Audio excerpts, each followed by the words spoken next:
Technique ক্লাসে তোমাদের সকলকে স্বাগত।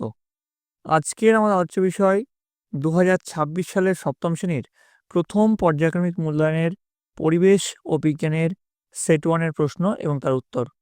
তোমাদের প্রথম পর্যায়ক্রমিক মূল্যায়নে পূর্ণমান থাকবে 30, সময় হবে তোমরা 1 ঘন্টা। তোমাদের এই প্রশ্নপত্রটি নতুন নাম্বার বিভাজন অনুসারে অর্থাৎ হলিস্টিক কার্ড অনুযায়ী তৈরি করা হয়েছে। তোমাদের এই প্রশ্নোত্তর পর্ব শুরু করার আগে তোমাদের সিলেবাসে ঠিক কোন কোন চ্যাপ্টার রয়েছে সেটা দেখে নেব, তারপর আমরা প্রশ্নোত্তর পর্বে ঢুকবো। তোমাদের এর আগে প্রথম পর্যায়ক্রমিক মূল্যায়নের বাংলা, ইতিহাস এবং ভূগোলের প্রশ্ন এবং তার উত্তর করানো হয়ে গেছে। তুমি যা যা দেখোনি তাই জন্য লিঙ্ক ডিসক্রিপশন বক্সে আছে, তোমরা সেখানে দেখে নিতে পারো। তো চলো দেখে নেওয়া যাক আজকের প্রশ্নোত্তর পর্বটি। যেটা রয়েছে মাস ডিস্ট্রিবিউশন কি রয়েছে, প্রথম চ্যাপ্টার ভৌত পরিবেশ তাপ। এখান থেকে তোমাদের থাকছে 4টে এমসিকিউ, 2টো 1 নম্বর প্রশ্ন, 2টো 2 নম্বর প্রশ্ন, মোট থাকবে 10 নম্বর। পরমাণু অণু রাসায়নিক বিক্রিয়া, এখান থেকেও 4টে এমসিকিউ, 2টো 1 নম্বর প্রশ্ন এবং 2টো 2 নম্বর প্রশ্ন, মোট 10 নম্বর থাকছে। এবার তারপরে তোমার লাইফ সায়েন্সের যে পোর্শনটা আছে অর্থাৎ মানুষের খাদ্য, এখান থেকেও 4টে এমসিকিউ, 2টো 1 নম্বর প্রশ্ন এবং 2টো 2 নম্বর প্রশ্ন, মোট 10 নম্বর পাবে। এভাবে মোট 30 নম্বরে তোমার নাম্বার বিভাজন হবে, অর্থাৎ এর আগে তোমাদের 15 ছিল, এবার থেকে তোমাদের 30 নম্বর পরীক্ষা হবে। তো দেখো প্রথমে তোমাদের কি রয়েছে, ফিজিক্যাল সায়েন্স যেটা রয়েছে, প্রথমে ফিজিক্যাল সায়েন্স পার্টের প্রশ্ন আলোচনা করো। প্রথমে দেখো সঠিক উত্তরটি নির্বাচন করে লেখো 1 গুণ 5 সমান 5। প্রথম যে প্রশ্ন কি রয়েছে, সেলসিয়াস ও ফারেনহাইট স্কেলে বরফের গলনাঙ্ক যথাক্রমে 100 degree, 212 degree, 212 degree, 0 degree, 32 degree, 0 degree, 0 degree, 32 degree. উত্তর হচ্ছে 0 ডিগ্রি, 32 ডিগ্রি, অর্থাৎ ডি যেটা সেটা হচ্ছে সঠিক উত্তর। অর্থাৎ সেলসিয়াস স্কেলে হচ্ছে 0 ডিগ্রি আর ফারেনহাইট স্কেলে হচ্ছে 32 ডিগ্রি। ঠিক আছে, এবার দেখো পরের যে প্রশ্ন, Zn plus CuSO4, ZnSO4 plus Cu বিক্রিয়াটি প্রত্যক্ষ সংযোগ বিক্রিয়া, বিয়োজন বিক্রিয়া, বিনিময় বিক্রিয়া নাকি প্রতিস্থাপন বিক্রিয়া? উত্তর হচ্ছে প্রতিস্থাপন বিক্রিয়া। পরেরটা দেখো 3 নম্বর, লীন তাপ পদার্থের উষ্ণতা বাড়ায়, উষ্ণতা কমায়, অবস্থান্তর ঘটায় নাকি কোনোটিই নয়?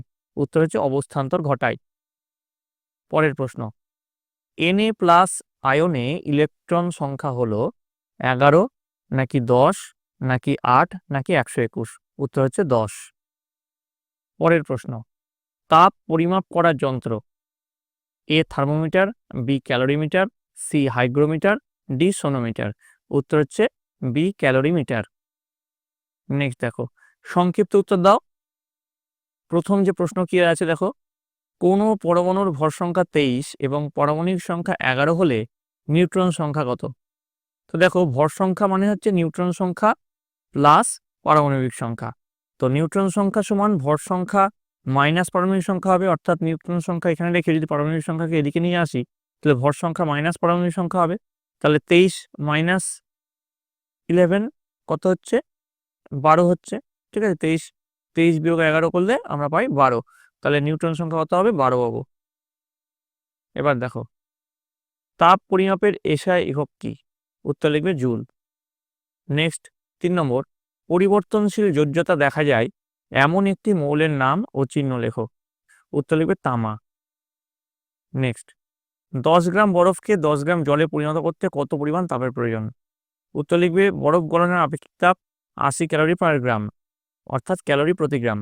সুতরাং প্রয়োজনীয় তাপ মানে হচ্ছে বরফের ভর গুণ আপেক্ষিক তাপ, মানে 10 গ্রাম ইন্টু 80 ক্যালোরি পার গ্রাম, মানে 800 ক্যালোরি।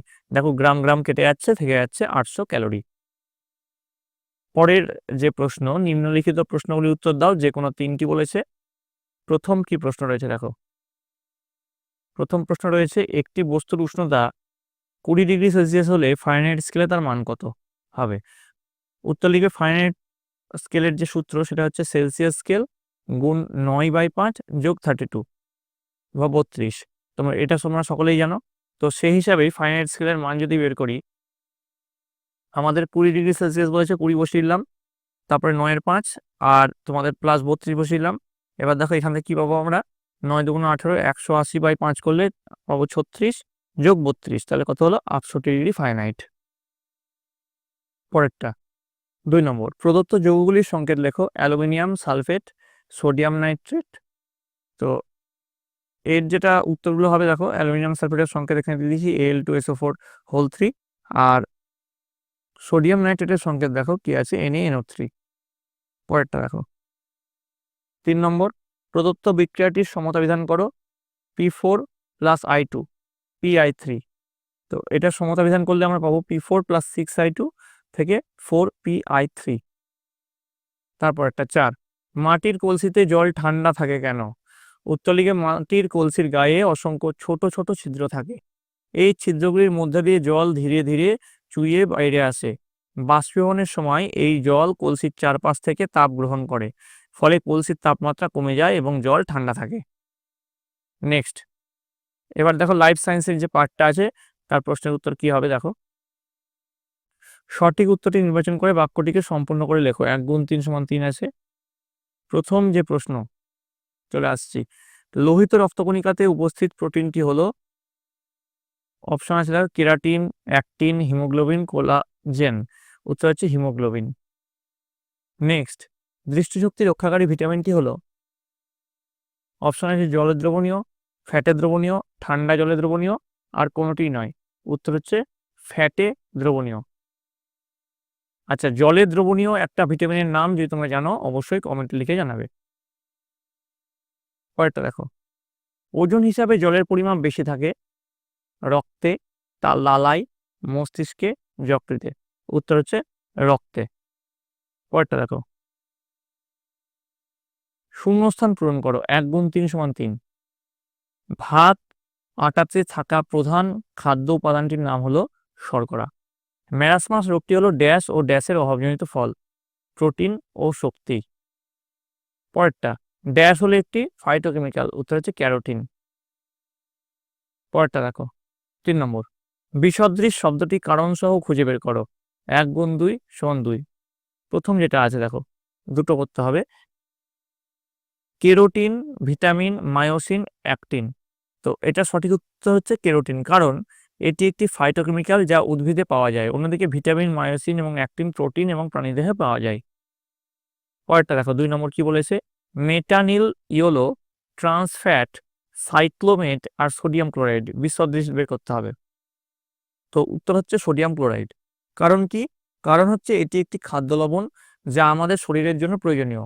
অন্যদিকে মেটানিল, ইয়োলো, ট্রান্সফ্যাট এবং সাইক্লোমেট খাদ্য ভেজাল পদার্থ এবং শরীরের জন্য ক্ষতিকারক। পরেরটা দেখো, নিম্নলিখিত প্রশ্নগুলির উত্তর দাও, বিকল্প প্রশ্নগুলি লক্ষণীয়। আচ্ছা, পরবর্তী প্রশ্নে যাওয়ার আগে বলি, তোমাদের পরবর্তীতে আর কোন সাবজেক্টের প্রশ্ন উত্তর চাও, সাজেশন চাও, সেটা কিন্তু কমেন্ট লিখে জানাবে। রায়মার্টিনের কোন স্কুলের সাজেশন চাও সেটাও কিন্তু জানাবে। তো কমেন্টে তোমরা কে কোন স্কুল থেকে দেখছো এবং কোন জেলা থেকে দেখছো সেটা লিখতে কিন্তু ভুলবে না। পরেরটা দেখো, মস্তিষ্কে জল কি রূপে অবস্থান করে? আর পরের পার্টের প্রশ্ন আছে, জীবদেহে তাপমাত্রা নিয়ন্ত্রণে জলের ভূমিকা লেখো। 1 + 2। তো মস্তিষ্কে জল সেরিব্রোস্পাইনাল ফ্লুইড হিসেবে অবস্থান করে। এটি মস্তিষ্ককে আঘাত থেকে রক্ষা করে এবং বিভিন্ন পুষ্টি উপাদান সরবরাহ করে। আর জীবদেহের তাপমাত্রা নিয়ন্ত্রণে জলের ভূমিকা, প্রথম পয়েন্ট লিখবে, জলের আপেক্ষিক তাপ বেশি হয়, এটি শরীরের তাপমাত্রা স্থিতিশীল রাখতে সাহায্য করে। আর তারপরে পয়েন্ট লিখবে, ঘামের মাধ্যমে শরীর থেকে তাপ বের করে দিতে জল সাহায্য করে। পরেরটা দেখো, অথবা দিয়ে যেটা আছে, উদ্ভিজ্জ ও প্রাণীজ উৎস থেকে প্রাপ্ত একটি করে প্রোটিন সমৃদ্ধ খাদ্যের নাম লেখো। আর প্রোটিনের দুটি গুরুত্বপূর্ণ কাজ উল্লেখ করো। 1 + 2 আছে। তো উত্তর লিখবে, উদ্ভিজ্জ খাদ্য কি? মটরশুঁটি। আর প্রাণীজ উৎস হচ্ছে, উদ্ভিজ্জ উৎস হচ্ছে মটরশুঁটি, আর প্রাণীজ উৎস হচ্ছে ডিম। আর প্রোটিনের দুটি গুরুত্বপূর্ণ কাজ, শরীরের গঠন ও বৃদ্ধিতে সাহায্য করে আর রোগ প্রতিরোধে অ্যান্টিবডি তৈরিতে সাহায্য করে। ঠিক আছে, এবার দেখো পরেরটা, সালোক সংশ্লেষ কাকে বলে? বিএমআই বা দেহবল সূচকের সূত্রটি লেখো। কোনো ব্যক্তির স্বাভাবিক বিএমআই এর মান কত? 2 + 1 + 1। তো সালোক সংশ্লেষ কাকে বলে সেটা আগে দেখে নাও। যে প্রক্রিয়ায় উদ্ভিদ সূর্যালোকের উপস্থিতিতে ক্লোরোফিলের সাহায্যে কার্বন ডাই অক্সাইড ও জল থেকে শর্করা জাতীয় খাদ্য তৈরি করে এবং অক্সিজেন নির্গত করে তাকে সালোক সংশ্লেষ বলে। বিএমআই, দেহবর্ষকের সূত্র, বিএমআই মানে হচ্ছে ওজন, যেটা কিলোগ্রামে করতে হবে, বাই উচ্চতা মিটার স্কোয়ার। ঠিক আছে, উচ্চতা স্কোয়ারকে মিটার স্কোয়ার হিসাবে এখানে দেখানো হয়েছে। তারপরে দেখো, কোনো ব্যক্তির স্বাভাবিক বিএমআই এর মান 18.5 থেকে 25 এর মধ্যে থাকে। ঠিক আছে, স্বাভাবিক বিএমআই এর মান কত সেটা জানতে চেয়েছিল থার্ড পার্টি। পরেরটা দেখো, তো এই ছিল তোমাদের প্রথম পর্যায়ক্রমিক মূল্যায়নের সপ্তম শ্রেণীর হলিস্টিক প্যাটার্নোলজি সায়েন্সের প্রশ্ন এবং তার উত্তর। তোমাদের যদি ভিডিওটা ভালো লেগে থাকে অবশ্যই লাইক করবে, বন্ধুদের কাছে অনেক অনেক শেয়ার করবে, এবং যারা নতুন তারা চ্যানেলটিকে অবশ্যই সাবস্ক্রাইব করে দেবে, এবং পরবর্তীতে কোন সাবজেক্টে ভিডিও দরকার সেটা কিন্তু অবশ্যই কমেন্টে জানাবে। আর এই প্রশ্নই যে তোমাদের হুবহু আসবে তার কোনো মানে নেই, তোমাদের এরকম টাইপের প্রশ্ন আসবে, তোমাদের জন্য আরও 5 থেকে 7টা সেটের প্রশ্ন উত্তর দেবো, সেগুলো ভালো করে করো এবং তোমরা তোমাদের বইটা খুঁটিয়ে পড়ো, দেখবে পরীক্ষায় 100% সাফল্য নিশ্চিত। তোমরা সকলে মন দিয়ে পড়াশোনা করো, কারণ এই পরীক্ষাটা তোমাদের এপ্রিল মাসেই হবে। তো তোমরা সকলে ভালো থাকো, তোমরা সকলে সুস্থ থাকো।